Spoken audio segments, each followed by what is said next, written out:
فلا يتكلم أحد بموت رسول الله إلا ضربته. جئتك أؤمن بالله وبرسوله وبما شئت به. فقد أعذرت إليكم وأعذرتموني.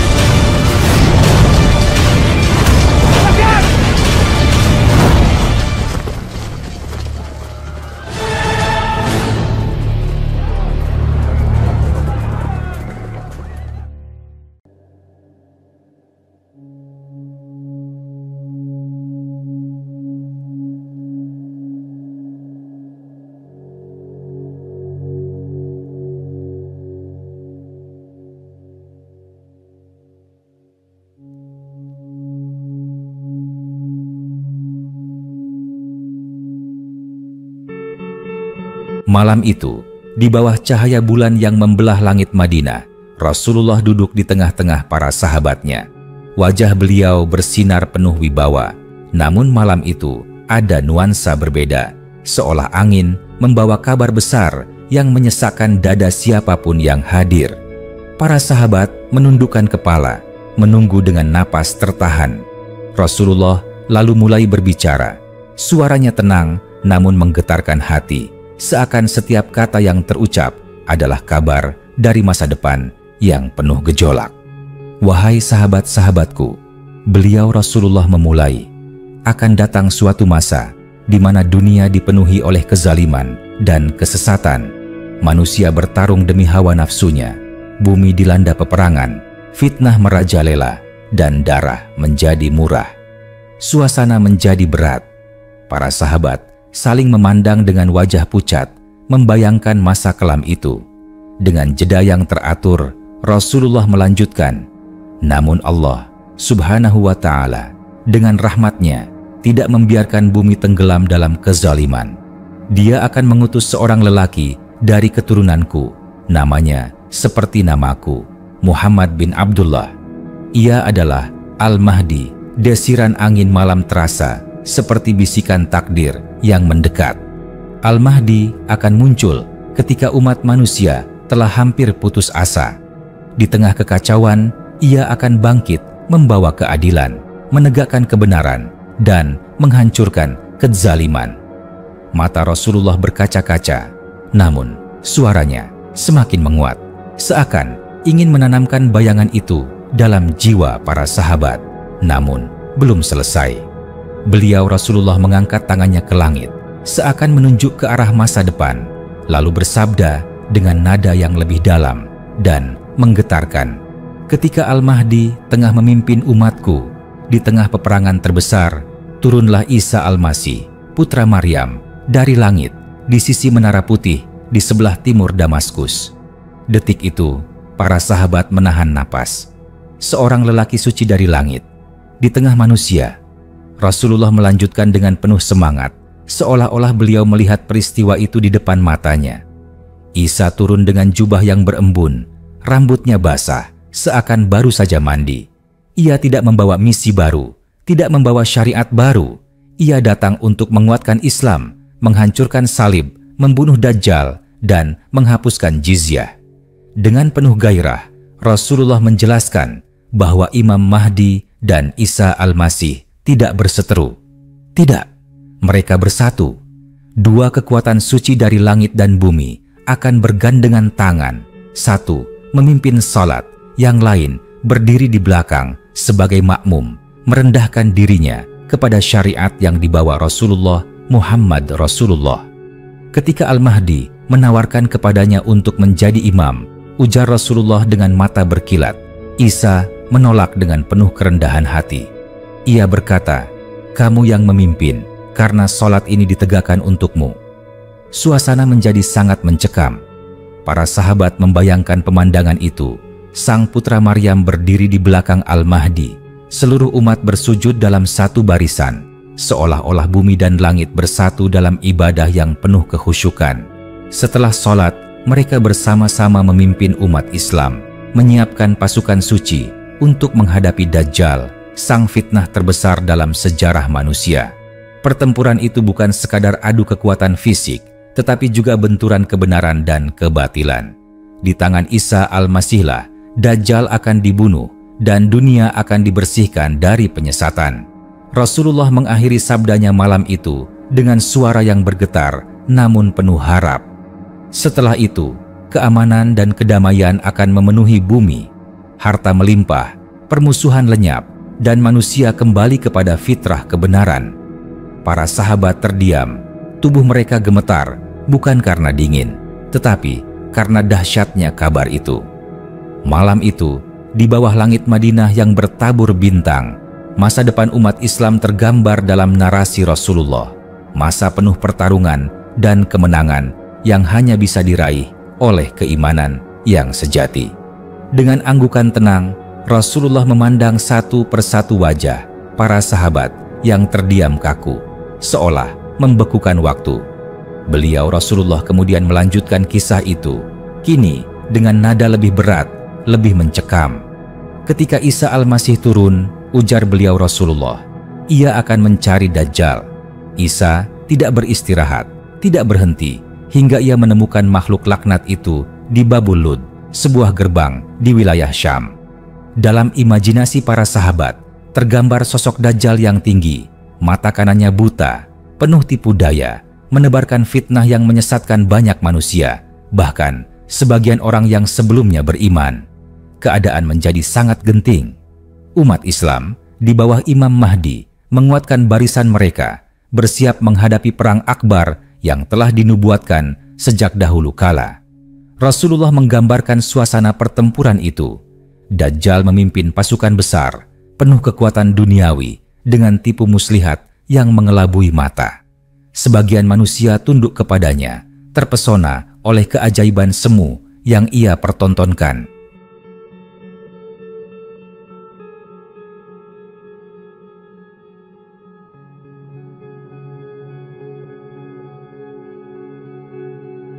Sementara itu, di sisi lain, Imam Mahdi dan pasukannya yang suci berdiri kokoh dengan tekad membaja, bersandar hanya kepada Allah Subhanahu wa Ta'ala semata.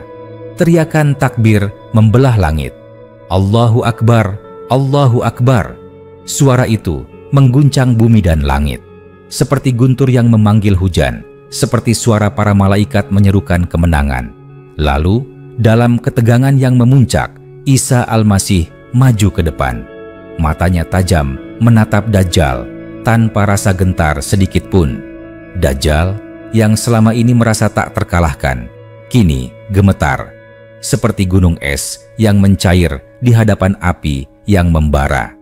Dengan sekali hembusan nafas dari Isa, tubuh Dajjal melemah, seluruh tipu dayanya runtuh, dan akhirnya Isa membunuh Dajjal dengan tombak di tangannya, tepat di gerbang Lud.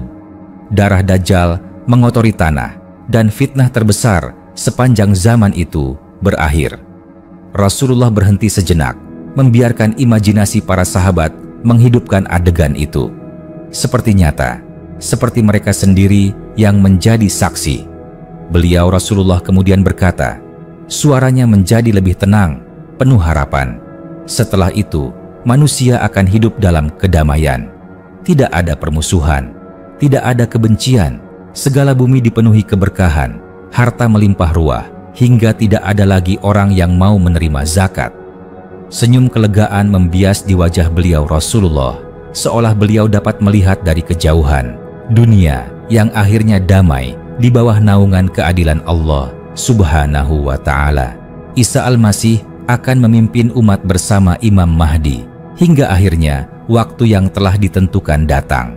Isa akan hidup di bumi selama beberapa tahun, menikah, memiliki keturunan, dan akhirnya wafat seperti manusia lainnya. Beliau akan dikuburkan di samping makam Rasulullah di Madinah, kembali ke tanah tempat kebenaran itu bersinar. Malam itu, para sahabat pulang dengan langkah berat, dada mereka sesak oleh keagungan berita yang mereka dengar. Malam itu, sejarah telah ditorehkan, sebuah janji suci yang akan datang di suatu masa yang kini hanya bisa mereka titipkan dalam doa dan iman. Pagi, setelah kemenangan agung itu, dunia seperti lahir kembali. Udara terasa lebih ringan, bumi seolah bernafas lega setelah beban fitnah terbesar, Dajjal, disingkirkan dari muka bumi. Tapi pertempuran belum usai seluruhnya. Masih ada sisa-sisa kezaliman, kaum-kaum yang terpengaruh oleh fitnah Dajjal yang belum menerima kebenaran. Imam Mahdi dan Nabi Isa Al-Masih berdiri berdampingan di atas tanah kemenangan. Matahari terbit di belakang mereka, membentuk siluet dua pemimpin mulia yang kini mengemban amanah besar, menyatukan umat manusia di bawah panji tauhid. Isa Al-Masih memandang Imam Mahdi dengan pandangan penuh hormat dan persaudaraan.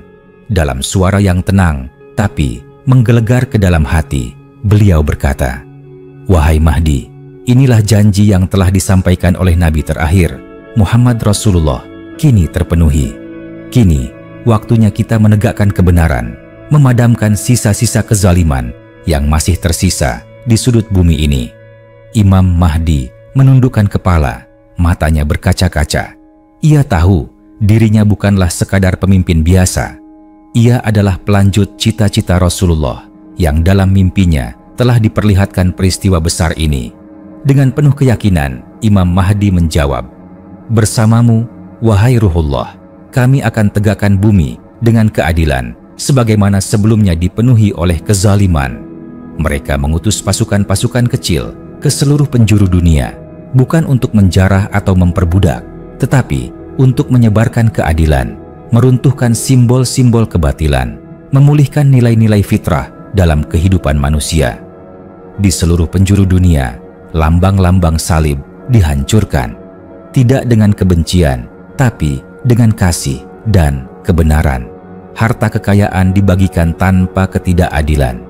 Orang-orang kaya menyerahkan kekayaan mereka bukan karena paksaan, tetapi karena cinta pada keadilan yang telah ditegakkan. Tak lama kemudian, Islam menjadi satu-satunya agama yang tegak di muka bumi, bukan melalui kekerasan, tetapi karena manusia melihat dengan mata kepala sendiri. Kebenaran, keadilan, dan kebahagiaan hakiki hanya ada dalam Islam yang dibawa Rasulullah, dilanjutkan oleh Al-Mahdi, dan disempurnakan dengan kehadiran Isa Al-Masih. Rasulullah telah bersabda dengan gemetar saat itu, dan kini para sahabat memahami kenapa beliau menangis. Masa itu, walau penuh kemenangan, adalah juga masa penuh perjuangan, pengorbanan, dan akhir dari perjalanan panjang umat manusia menuju kejayaan Islam. Tahun demi tahun berlalu dalam kedamaian. Isa Al-Masih menetap bersama umat, menikah, dikaruniai keturunan. Dunia menikmati keberkahan yang belum pernah terjadi sejak zaman Adam. Buah-buahan membesar, susu hewan ternak melimpah, tak ada lagi kebencian di antara makhluk hidup. Namun, waktu terus berjalan. Isa Al-Masih tahu bahwa hidupnya di dunia ini memiliki batas. Suatu malam, beliau bermunajat panjang kepada Allah Subhanahu wa Ta'ala, memohon agar umat ini tetap dijaga setelah kepergiannya.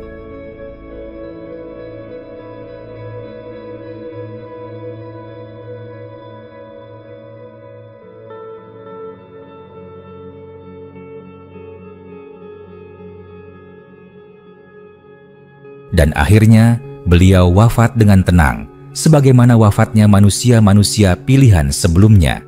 Kaum muslimin pun menguburkan Isa Al-Masih di Madinah, di samping makam Rasulullah, Abu Bakar, dan Umar, di Raudah, tempat yang paling mulia di muka bumi.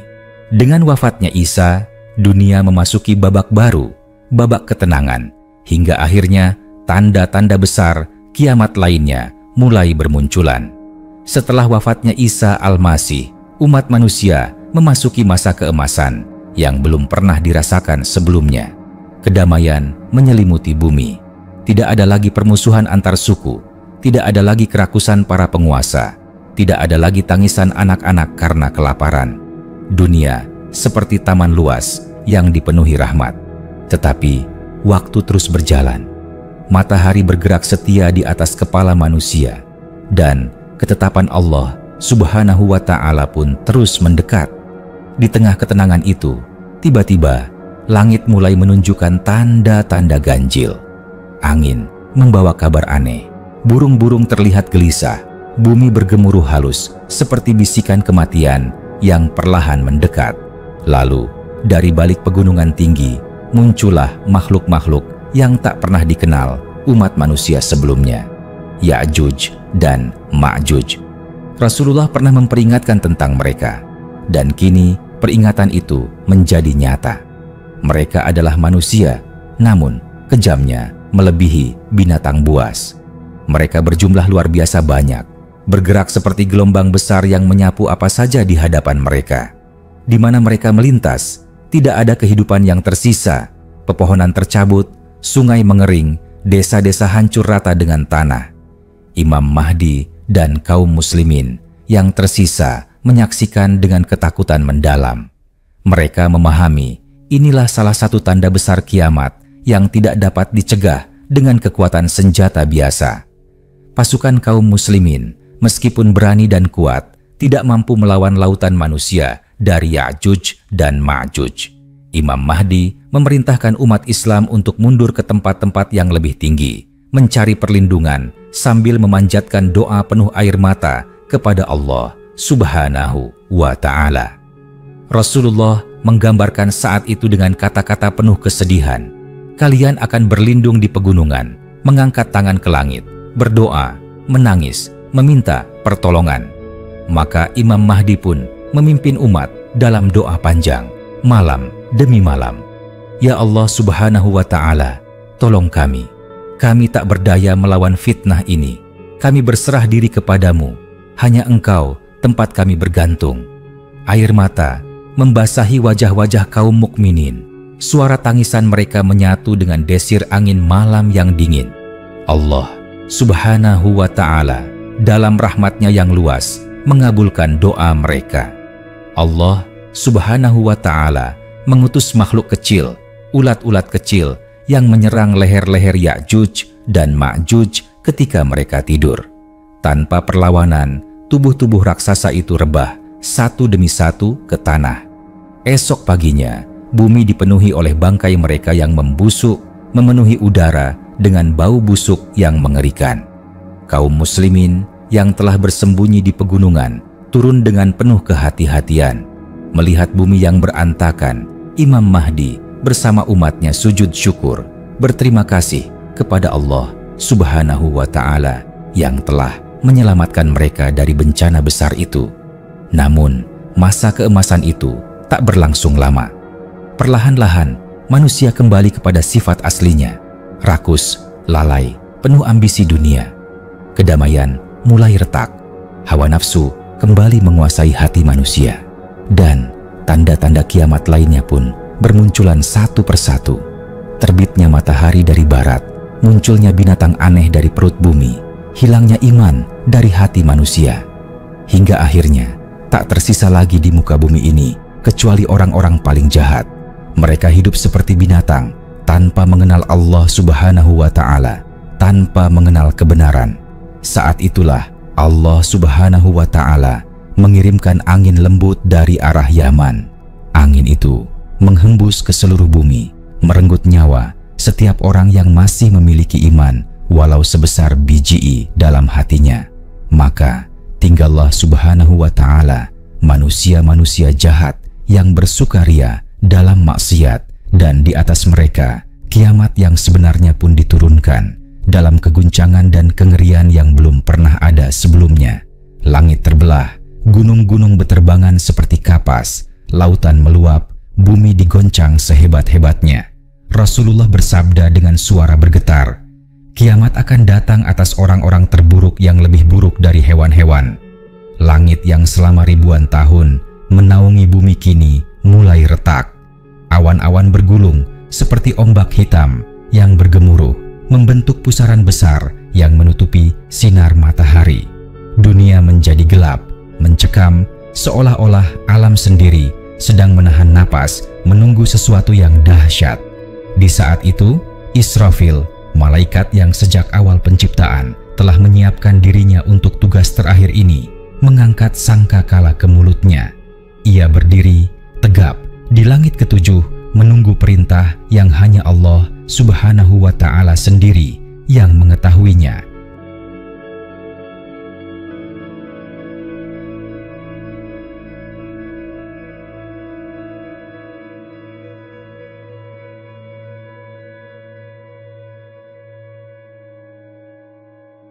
Tiba-tiba terdengar seruan perintah dari Allah Subhanahu wa Ta'ala Azza wa Jalla. Tiupkan sangkakala, wahai Israfil. Israfil pun meniupkan sangkakala. Tiupan pertama, dan bumi serta langit pun bergetar hebat. Suara tiupan itu bukan hanya terdengar di telinga, tapi menusuk ke dalam jiwa, menghancurkan semua yang hidup. Gunung-gunung hancur luluh seperti pasir beterbangan. Lautan meledak menjadi kobaran api. Bintang-bintang berjatuhan dari langit, seakan-akan langit meluruh, tak lagi mampu menahan berat beban takdir. Manusia berhamburan, saling berbenturan, berlari tanpa arah. Seorang ibu melupakan bayinya, seorang kekasih meninggalkan pasangannya, seorang raja menjadi lebih hina daripada pengemis. Tidak ada yang peduli kepada siapapun, semua hanya berpikir tentang dirinya sendiri. Allah Subhanahu wa Ta'ala menggambarkan saat itu dalam Al-Quran. Pada hari itu, manusia seperti laron yang bertebaran, dan gunung-gunung seperti bulu yang dihambur-hamburkan. Quran Surat Al-Qari'ah ayat 4-5. Orang-orang kafir menjerit, meronta-ronta, tetapi sia-sia.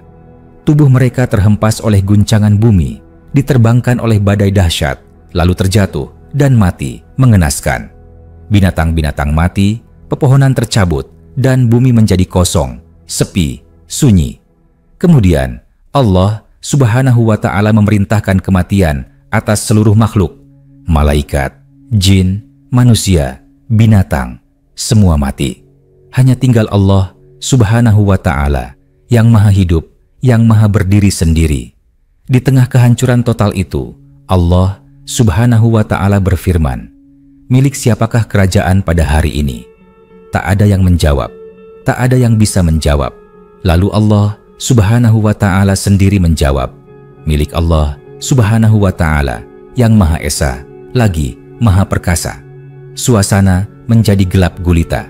Tak ada suara, tak ada gerakan. Dunia dan alam semesta tenggelam dalam keheningan mutlak. Setelah beberapa waktu yang hanya Allah Subhanahu wa Ta'ala yang tahu lamanya, Allah Subhanahu wa Ta'ala memerintahkan Israfil untuk meniupkan sangkakala sekali lagi, tiupan kedua. Tiupan ini bukan untuk menghancurkan, melainkan untuk membangkitkan. Maka tiba-tiba bumi bergemuruh lagi. Tanah-tanah memuntahkan isinya. Dari kuburan-kuburan, manusia bangkit dalam keadaan telanjang, tanpa alas kaki, tanpa disunat. Mereka bangkit dalam keadaan ketakutan luar biasa. Aisyah pernah bertanya dengan cemas kepada Rasulullah, "Wahai Rasulullah, apakah lelaki dan perempuan akan saling melihat satu sama lain dalam keadaan telanjang?"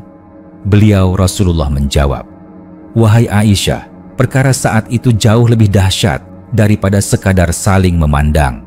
Semua manusia dikumpulkan di padang mahsyar, di tanah datar seluas mata memandang. Matahari diturunkan dekat dengan kepala mereka, hanya sejauh 1 mil. Keringat mengucur dari setiap tubuh manusia, ada yang berkeringat hingga mata kakinya, ada yang hingga pinggangnya, ada yang tenggelam dalam keringat mereka sendiri, sesuai amalannya. Di sana, manusia berdiri dalam ketegangan menunggu keputusan Allah Subhanahu wa Ta'ala. Tidak ada tempat lari, tidak ada pembelaan kecuali amal. Raja-raja, penguasa, orang kaya, orang miskin, orang berilmu, orang bodoh, semuanya sama. Tidak ada lagi kekuasaan dunia, tidak ada lagi kemewahan, tidak ada lagi kebanggaan palsu. Di tengah lautan manusia itu, tampillah para nabi membawa bendera mereka masing-masing, menyeru umat mereka. Namun umat manusia tetap saja gemetar, memanggil-manggil para nabi. "Wahai Adam, tolonglah kami. Wahai Nuh, tolonglah kami. Wahai Ibrahim, tolonglah kami." Namun, masing-masing nabi menjawab dengan penuh rasa takut, "Diriku, diriku, hari ini aku hanya memikirkan diriku sendiri." Hingga akhirnya mereka mendatangi Muhammad Rasulullah, sang penutup para nabi. Dan Rasulullah dengan kepala tertunduk penuh tawadu, bersujud di bawah arsy Allah Subhanahu wa Ta'ala, memohon syafaat untuk umatnya. Lalu Dengan izin Allah Subhanahu wa Ta'ala, pintu-pintu syafaat dibuka. Setelah syafaat Rasulullah diterima, tibalah saat yang paling menegangkan dalam sejarah seluruh umat manusia. Hisab, hari perhitungan amal.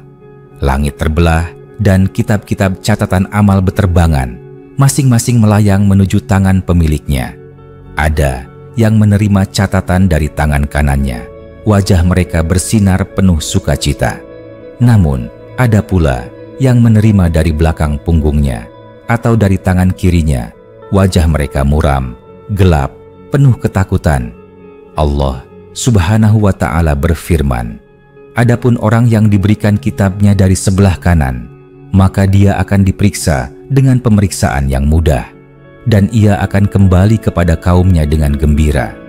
Adapun orang yang diberikan kitabnya dari belakang, maka dia akan berteriak, 'Celaka aku,' dan dia akan masuk ke dalam api yang menyala-nyala." Quran Surat Al-Insyiqaq ayat 7-12. Manusia satu persatu dipanggil ke hadapan Allah Subhanahu wa Ta'ala.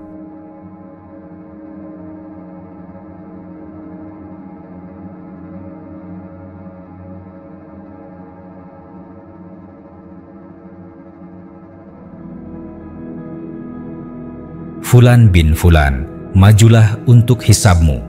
Mereka maju dalam ketakutan, tubuh gemetar, keringat bercucuran, wajah pucat pasi. Tidak ada satu amal pun, besar ataupun kecil, yang terlupakan. Semua dicatat, semua akan diperhitungkan. Amal-amal ditimbang di dalam neraca keadilan Allah Subhanahu wa Ta'ala. Sebelah neraca berisi kebaikan, sebelah lagi berisi keburukan. Bagi yang berat timbangan kebaikannya, ia akan beruntung. Namun, bagi yang ringan timbangan kebaikannya, ia terjun bebas ke dalam jurang neraka. Bahkan, ada yang amal kebaikannya banyak, namun karena satu dosa, seperti menzalimi orang lain, mencela kehormatan saudaranya, atau tidak membayar hutang, membuat timbangan kebaikannya menjadi ringan. Sampai-sampai Rasulullah bersabda, "Tahukah kalian siapa itu orang yang bangkrut?" Para sahabat menjawab, "Orang yang tidak punya dinar dan dirham." Beliau Rasulullah berkata, "Orang yang bangkrut dari umatku adalah orang yang datang pada hari kiamat dengan salat, puasa, dan zakat, namun ia pernah mencela orang lain, memfitnah, memakan harta tanpa hak, menumpahkan darah, dan memukul. Maka kebaikannya diambil untuk diberikan kepada orang yang dizaliminya. Jika kebaikannya habis sebelum utangnya lunas, dosa-dosa orang yang dizaliminya dipindahkan kepadanya, lalu ia dilemparkan ke dalam neraka. Lalu tibalah saat paling genting, menyeberangi Syirat. Syirat adalah sebuah jembatan yang terbentang di atas neraka Jahanam, lebih halus dari rambut, lebih tajam dari pedang. Semua manusia harus melewatinya. Di bawahnya, neraka Jahanam menggelegak, mengaum, siap memangsa siapa saja yang tergelincir. Setiap manusia diberi cahaya sesuai kadar imannya. Ada yang cahayanya seterang matahari, ada yang seperti nyala lilin kecil, bahkan ada yang cahayanya padam di tengah perjalanan. Manusia melangkah di atas Syirat dengan penuh ketegangan. Ada yang melesat cepat seperti kilat, ada yang berlari, ada yang berjalan tertatih-tatih, bahkan ada yang merangkak dengan susah payah. Setiap langkah bagaikan pertarungan antara hidup dan kematian. Kait-kait tajam, duri-duri besar mencabik orang-orang yang berdosa. Mereka tersangkut, tersayat, lalu jatuh ke dalam api Jahanam yang menyala-nyala. Allah Subhanahu wa Ta'ala berfirman, "Tidak ada seorang pun di antara kalian kecuali pasti mendatanginya, neraka. Hal itu bagi Tuhanmu adalah suatu kemestian yang sudah ditetapkan." Quran Surat Maryam ayat 71. Namun, orang-orang beriman dengan rahmat Allah Subhanahu wa Ta'ala berhasil melewati Syirat dan tiba di seberang, di depan pintu surga yang agung. Ketika pintu surga terbuka, terpancar cahaya yang belum pernah disaksikan mata, belum pernah terdengar oleh telinga, dan belum pernah terlintas dalam hati manusia. Di dalamnya, sungai-sungai mengalir dari susu, madu, dan khamar yang tidak memabukkan. Pepohonan rindang, buah-buahannya rendah, bisa dipetik dengan jari. Kastil-kastil emas dan perak berkilauan di kejauhan. Wangi kesturi memenuhi udara. Di sana tidak ada kesedihan, tidak ada keletihan, tidak ada kematian. Para penghuni surga berkata satu sama lain dengan penuh kegembiraan, "Segala puji bagi Allah Subhanahu wa Ta'ala yang telah menghilangkan kesedihan dari kami. Sungguh Tuhan kami Maha Pengampun lagi Maha Mensyukuri." Namun bagi mereka yang terjatuh dari syirat, neraka menjadi tempat tinggal mereka dengan siksaan yang luar biasa, kekal abadi, kecuali bagi siapa yang dirahmati Allah Subhanahu wa Ta'ala.